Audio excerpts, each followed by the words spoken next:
Assalamualaikum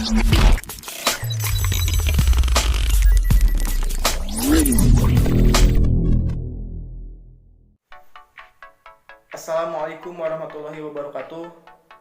Perkenalkan, nama saya Hidayat Sebalah dari Prodi Pendidikan Sejarah Fakultas Keguruan dan Ilmu Pendidikan Universitas Siliwangi. Di sini saya membuat video untuk memenuhi tugas mata kuliah kajian naskah sejarah yang membahas tentang filologi di Nusantara. Sebelum kita memasuki ke pembahasan, apa sih ilmu filologi itu? Ilmu filologi adalah ilmu yang membahas tentang bahasa, kebudayaan, dan sejarah suatu bangsa, yang merupakan kombinasi dari kritik sastra, sejarah, dan linguistik. Hal ini sering didefinisikan sebagai studi tentang teks-teks sastra dan catatan tertulis. Bahkan bisa juga disebut ilmu yang mempelajari tentang naskah-naskah manuskrip yang biasanya ada di zaman kuno ataupun zaman dahulu. Nah, sejarah perkembangan filologi memang tidak bisa terlepas dari kebudayaan Yunani, karena Yunani merupakan bangsa yang sangat berpengaruh sekali kebudayaannya, baik terhadap kehidupan, kebudayaan, dan lain sebagainya, yang memang berpengaruh sekali di bangsa Barat, bahkan di Timur Tengah, Asia, dan kawasan Nusantara sendiri. Sedikit bercerita, pada mulanya filologi lahir dan berkembang di bangsa Yunani, yaitu di kota Iskandaria.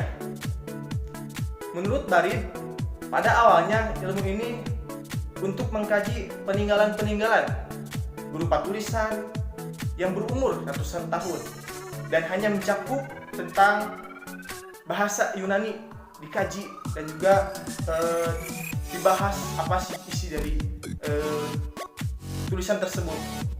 Dan ilmu ini berkembang sejak abad ke-5 sebelum Masehi. Setelah kita tadi membahas tentang sejarah filologi di dunia, sekarang kita masuk ke pembahasan filologi di Nusantara. Nah, di mana filologi di Nusantara ini dikembangkan oleh pemerintahan kolonial Belanda guna untuk mendapatkan informasi-informasi dari zaman dahulu yang dimana dikumpulkan agar mendapatkan nilai-nilai ataupun suatu kebudayaan yang memang nantinya dapat dipergunakan di zaman sekarang ataupun di depan harinya. Filologi di Nusantara tidak luput ataupun tidak terlepas dari kedatangan bangsa Barat di Nusantara. Bahkan yang pertama kali mengetahui naskah di Nusantara itu adalah para pedagang, di mana mereka mengumpulkan dari orang per orang ataupun dari suatu tempat seperti kuil-kuil, dan nantinya mereka menjual kembali ke Eropa kepada perorangan ataupun lembaga-lembaga yang memang sudah mempunyai ataupun punya naskah terdahulu. Nah, jadi disitulah ketika pada pedagang itu menjualnya, yang menjadikan naskah-naskah itu tidak tetap ataupun selalu berpindah-pindah dari tangan ke tangan yang lain. Nah, yang selanjutnya yaitu perkembangan penaskahan di Nusantara yang dibagi menjadi 3 periode. Periode pertama yaitu periode sebelum abad 14 Masehi, di mana pada abad ini banyak sekali ditemukan teks-teks yang diduga muncul sejak abad ke-7 Masehi yang menggunakan bahasa Sanskerta dan banyak dipengaruhi oleh agama Buddha. Bahkan dalam beberapa abad, bahasa Sanskerta menjadi bahasa yang terpenting di kalangan cendekiawan dan agamawan di Sumatera, Bali, dan Jawa. Hingga abad ke-10 Masehi, pengaruh Hindu-Buddha di Pulau Jawa sangatlah kuat. Hal ini dibuktikan dengan banyaknya penemuan naskah sastra dan agama yang ditulis di atas daun lontar. Tradisi ini menjadi berkelanjutan hingga abad ke-15 Masehi di Pulau Bali, yang dimana naskah tertuanya itu ditemukan pada abad ke-16 atau 15 Masehi. 2. Periode abad 14 sampai 19 Masehi. Sebelum memasuki abad ke-14, Islam mulai masuk ke Indonesia. Pada abad ini adanya naskah tentang Undang-Undang Tanjung Tanah. Aksara yang digunakan masih menggunakan aksara Palawa atau aksara Melayu yang ditulis di atas kertas lokal daluang.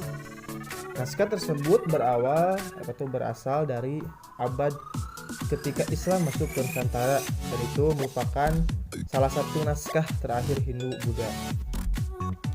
Pesatnya penyebaran Islam di Nusantara yang membuat kebudayaan Hindu-Buddha bergeser, begitupun penulisan aksara Palawa dengan bahasa Sanskerta semakin jarang dan didominasi oleh naskah bercorak Islam. Yang ketiga yaitu periode abad 19 sampai sekarang. Pada abad ini kolonial sedang berkuasa di Nusantara, yaitu Belanda. Dan pada zaman ini pun rakyat masih sering menggunakan aksara Arab, dan juga ilmu filologis dikembangkan yang menjadikan banyak sekali sarjana yang berminat dan filolog untuk memulai menelaah teks atau mendalami studi filologis terhadap naskah-naskah yang melimpah di Nusantara. Sampai pada zaman sekarang pun ilmu filologis terus berkembang pesat. Nah, itu mungkin tadi materi tentang filologi di Nusantara. Semoga bisa bermanfaat dan menjadikan wawasan baru buat kita semuanya. Mohon maaf bila ada kesalahan.